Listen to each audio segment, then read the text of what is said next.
में जारी हलचल के बीच में अमेरिकी राष्ट्रपति ट्रंप ने रूस के राष्ट्रपति पुतिन को फोन किया। देखिए, दोनों ही नेताओं में करीब 1 घंटे की बातचीत हुई और खुद ट्रंप ने इस बातचीत को बेहद पॉजिटिव बताया और कहा कि पुतिन ने मदद की पेशकश की। हालांकि उन्होंने इससे ज्यादा कुछ नहीं कहा, लेकिन रूस की तरफ से जिस तरह से ये खबरें सामने आ रही हैं, वो सीधे सीधे मध्यस्थता के संकेत देती हैं। क्रेमलिन के सलाहकार के मुताबिक पुतिन ने जंग खत्म करने के कई सुझाव दिए और राजनीतिक कूटनीतिक हल पर जोर दिया। अब इस बातचीत का एक बड़ा मुद्दा यानी कि हॉर्मोज में बने हालात से कच्चे तेल की कीमतों में आया उछाल भी है। ट्रंप ने अपनी प्रेस कॉन्फ्रेंस में यह भी ऐलान कर दिया कि जिन भी देशों पर तेल से जुड़े प्रतिबंध लगाए गए थे उन्हें फिलहाल हटा दिया गया, यानी रूसी तेल को लेकर ट्रंप के तेवर ढीले पड़ गए ताकि कच्चे तेल की कीमतों को काबू में रखा जा सके।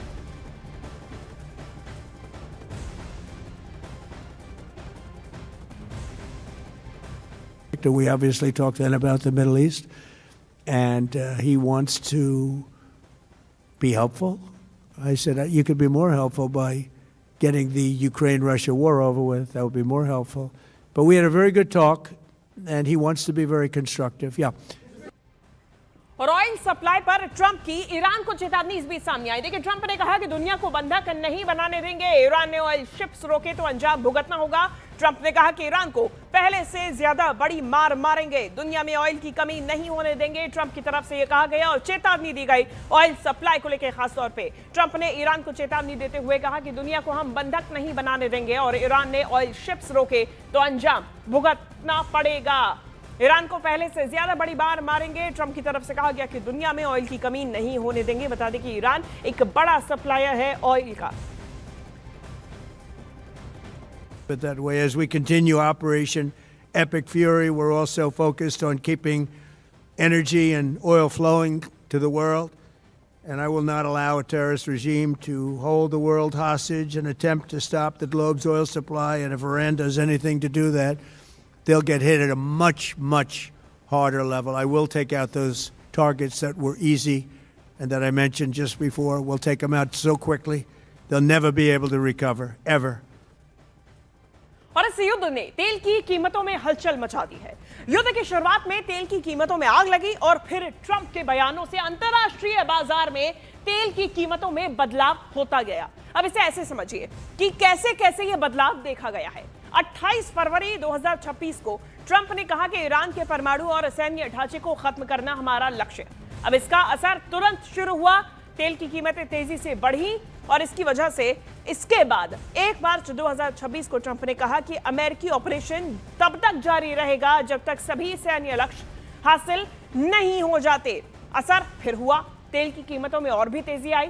अब इसके बाद 3 और 4 मार्च 2026 को ट्रंप ने संकेत दिया कि ऑपरेशन कई हफ्ते चल सकता है। अब इसका असर यह हुआ कि तेल की कीमतें लगातार ऊपर जाती रहीं। अब इसके बाद 9 मार्च 2026 को ट्रंप ने कहा कि युद्ध लगभग पूरा, हम लक्ष्य से काफी आगे हैं। ट्रंप की तरफ से यह बयान दिया गया, यह युद्ध खत्म होने का संकेत था। असर यह हुआ कि तेल की कीमतों में गिरावट आई। इसके बाद 10 मार्च 2026 को ट्रंप ने कहा कि युद्ध बहुत जल्द खत्म हो सकता है। इसका असर यह हुआ कि तेल $119 से गिरकर करीब $90 प्रति बैरल तक आ गया। यह असर लगातार ट्रंप के बयानों से देखा गया और तेल की कीमतों में उथल-पुथल ट्रंप के बयानों से ही आती गई। और ऐसे में ट्रंप के जो बार-बार बयान सामने आ रहे हैं, उससे तेल की कीमतों पर असर एक-एक करके दिखता गया है। हमने आपको क्रमानुसार बताया कि कैसे ट्रंप के एक-एक दिन के बयान से तेल की गिरावट या फिर उनके दामों में उछाल इनके बयान की वजह से देखा गया।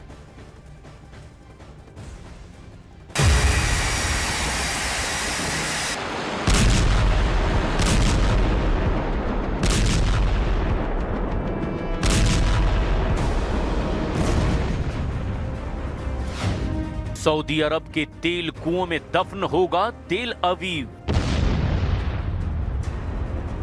ईरान ने छेड़ा तेल युद्ध, खाड़ी में जलेगा अमेरिकी बेस। अरब सागर में मौजूद अमेरिकी युद्धपोत यूएसएस अब्राहम लिंकन ने अपना रुख ओमान की तरफ मोड़ दिया है। ईरान के ड्रोन अटैक में बहरीन की सबसे बड़ी और ऐतिहासिक तेल रिफाइनरी पापको को उड़ा दिया गया। लेबनान में इजराइल ने 200 हिजबुल्लाह लड़ाकों को मार गिराया। हवाई हमले में करीब 400 लोगों की मौत हो गई। साइप्रस में ब्रिटेन के एयरबेस पर हमले के बाद तुर्की ने 6 F-16 लड़ाकू विमान और एयर डिफेंस सिस्टम तैनात कर दिए हैं।